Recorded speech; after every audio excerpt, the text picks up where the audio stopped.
Hi, everybody. It's morning here in Plymouth in the UK. We're joined by Rong Huang from the faculty from Plymouth Business School, and I'll give her the opportunity in a minute to introduce herself and her role. I'm Tim Gutzel. I'm Director of Marketing and Admissions for UPIC, University of Plymouth International College, and I'm joined by Toby Joseph Johnson, my colleague at the college, who is our Student Experience Officer. Ron, would you like, please, just to start off by telling us a little bit about yourself, your role, your background, and how you came to choose Plymouth as a place to live and to work? Okay, good morning or good afternoon or good evening, no matter where you watch this video. And my name is Rong Huang. I'm currently Associate Head International for the Plymouth Business School. I'm also Associate Professor in Tourism Marketing and Program Lead for MSc Tourism and Hospitality Management. I have been in Plymouth since 2005 and worked here for many years and live here for many years. My house is 20 minutes walk from the campus. And as you might guess, look like Asian and I'm Chinese. And I did my PhD in Britain and did a typical international student thing, looking for a job after the graduation, and thought, let's try. I was very lucky, and Plymouth offered me a job, and I settled here since then. Great, thank you. On that note about Plymouth, can you tell us what are the 3 best things you like about the city? We have a sunshine at this moment. And I can't open my window because it's too bright. Plymouth, I think the best things for Plymouth is the people, the weather, and also the coast, of course. And we have everything. That's why I stay here since 2005. Don't want to move. And what are the 3 things you like best about the University of Plymouth? I think it's people as well, because what happened is been working here, I know people living here, I know people socially as well, and the course has very qualified professors, lecturers teach, and we are very supportive. We are small, we are supportive, we are friendly, and we keep contact with our alumni, and they come back to us. Not just for the study questions, they come back with career questions, the family questions. I have seen so many of my international students get married because they studied here. So believe me, we are like a family and very friendly. That's one of the things I always treasure and don't want to move away. Thank you. Right. And what would you tell your younger self about being a successful undergraduate student? Great, that's a good question. And I think it will be study hard, play hard. You only young once, and if you don't study hard, you possibly cannot learn good skills later for your life. Because I always tell my sons, I got 2 boys, you study not for mommy, for daddy, you study for yourself. If you want to have a good lifestyle, enjoying your life, you do need to have skills. The skills is not just textbook knowledge. It's not just grades.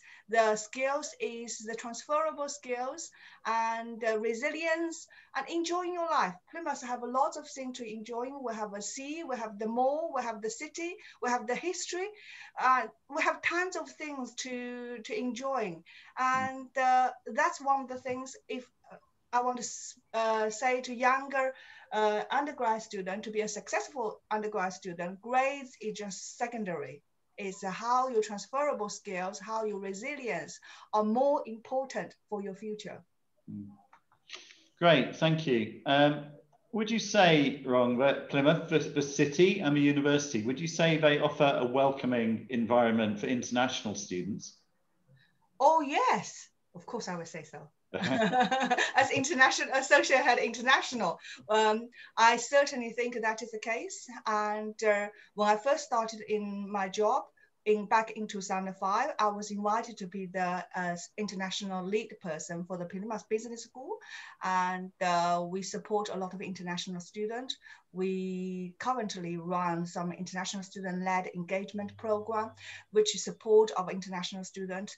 Our cohort change. When I started my job back in 2005, we have a lot of international students are from mainland China, and now we have a lot of international students from India, from Nigeria. We try to understand our students, and we try to use our current student to support our new student. So friendly, yes, definitely. We're supportive as well. And every time when I have our international student as ambassador to talk with at our recruitment fair, believe me, they are genuinely happy with here, and they want to come back, and that's, I think, is a testament for how friendly we are. I have so many PhD students. They did the bachelor here, they did the master here, and now after work so many years, they come back to do PhD. So yes, I definitely think we're friendly. We're possibly not as big as a lot of Russell group, but we're certainly friendly and supportive, and we care about the international students. Fantastic. Right. What do you think are going to be the most changes in tourism post-COVID? Tourism hit hard by the COVID, but people still have interest to travel. People still want to travel, and so there's interest there. But people's mind change, the behavior will change, and for instance, possibly people pay more attention to the sustainability. Possibly people pay more attention to the safety and risk management, and so that will have a huge impact on our teaching content. And of course, as we all know, now we do this session on the Zoom. The IT has changed our life, and the digital technology usage in the industry will be expanded further or integrated, or we will be more modern, whether we like it or not. I think we are more engaged in this kind of environment. I certainly think tourism industry will bounce back. I'm very confident that will be the case. Great. Thanks, Rong. And then thinking a bit more about tourism, your specialist area, what do you think are the main differences of expectation between Chinese and European tourists in relation to their tourism experience? What kind of different things are people looking for? I think the key things hit a lot of tour groups so hard, or the tour operator or the tourism provider in Europe hard, is Chinese tourists are different. Very different compared to the European tourists. We tend to travel in group, and we tend to acting in a group. We tend to looking for opinion leader to influence the behavior, even though Generation Z or the millennial generation, they are more individualistic. But when they come to travel in a group, travel with a family, still the key things you see. And also the travel with generations, so you can see whole family travel. While the European tourists are very, generally speaking, or they are more individualistic, and they're looking for their privacy, they're looking for their own experience, and the privacy is more important than anything else. And while the Chinese tourists, the group, constantly with the group. And also, I think a lot of newspapers seems to portray Chinese tourists tend to be loud, and especially when they're in the restaurant and all that sort of thing. I think this is a misunderstanding, because what happens is eating is quite big things in Chinese culture, and when they're enjoying the food, when they're enjoying the company, their voice is loud. It's not because they're rude, it's just because how they express their happiness. While in Europe, you don't see, to be honest, that is not true. If you go to Italy, if you go to Spain, you see them behave a certain way. It just compared to British or compared to German, they seems strange. But I think there is, I think in Europe, people are so used to serve the European tourist or American tourist. So so used to those kind of behavior. And so they see Chinese very different. But I think they're not different. They just have their own cultural background, their own cultural experience. I'm sure next wave, possibly for people, it will be the people from Africa because they have the most of the population there to come for holidays. Then they were saying, oh, what's the difference? I think for working in the tourism industry, the one thing is adaptability or flexibility. That's one of the things we emphasize to our students, to learn more language, to learn more different culture, become cultural aware, different practice. Thanks, Rong. That's very interesting. Thank you. Thank you for that. And how important do you think environment and sustainability issues are to people who live, work, and study in Plymouth?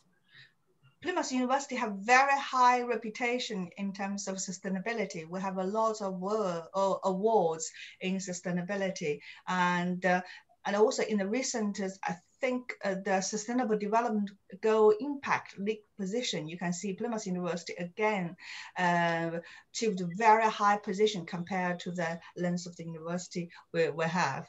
And employability, the environmental and sustainability are crucial for Plymouth University, and also crucial for our teaching, the teaching content, not just for tourism hospitality. You will see the sustainability is all over through the different programs. In reality, we have a challenge module for our second year. The challenge module is looking at the 17 Sustainable Development Goals, to looking at how we can working together to deal with those kind of sustainable development goals. And it's extremely important. Personally, I'm sure before you have a kids and after have your kids, you have a different understanding about sustainability.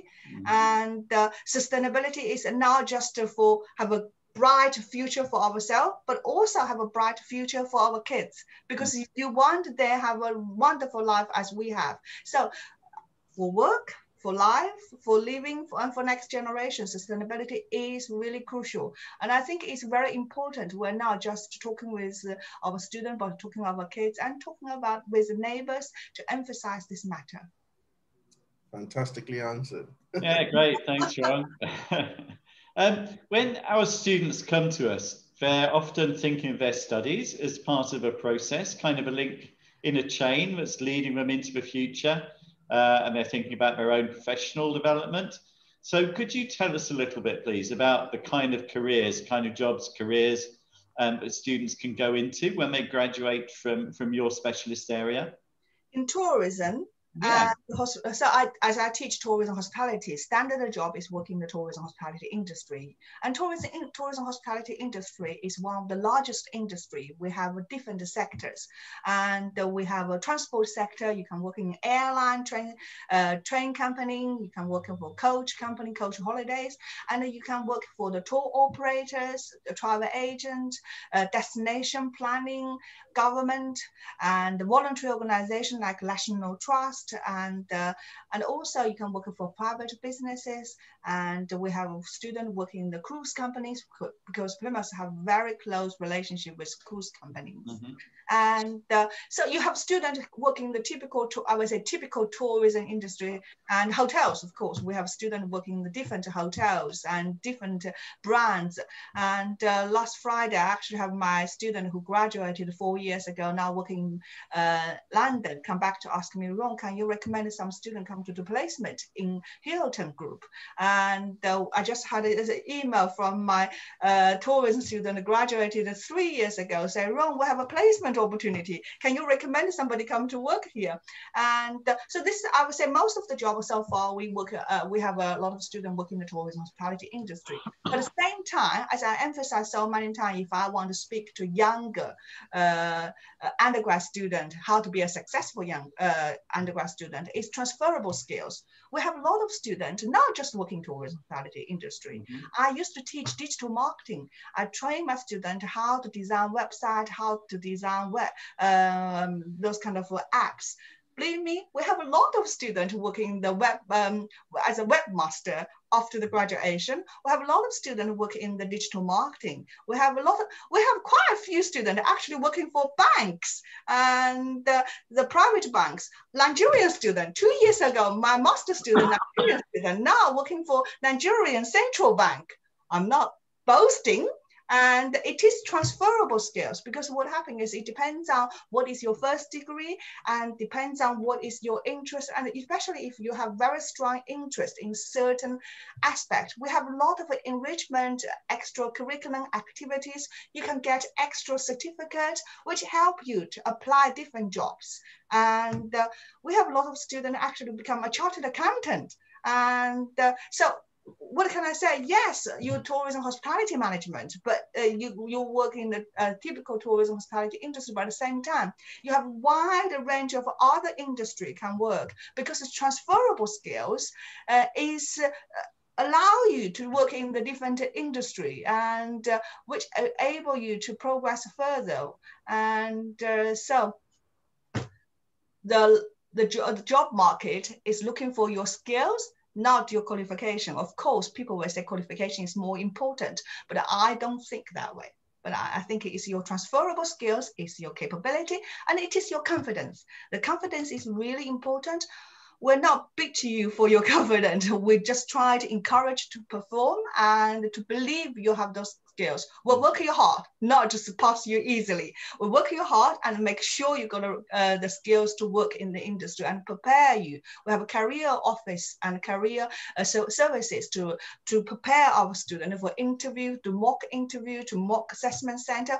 All those kind of preparation will help our students. And so there are lots of jobs you can do. Just believe in yourself. We'll support you every step of the way. Fantastic. That's great. Thanks, Rong. That's quite inspirational.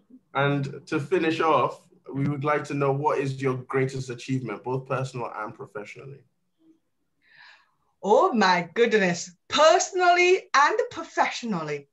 Or professionally.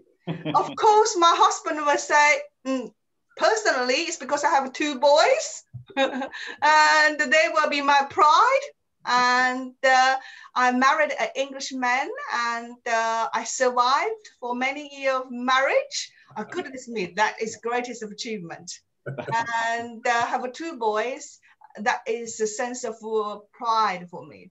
And in terms of great achievement, goodness me, I'm young, you know, not asking me to for great achievement. And I think people possibly only know that I work in the Plymouth University as Associate Head International, but I also have very extensive quality assurance experience.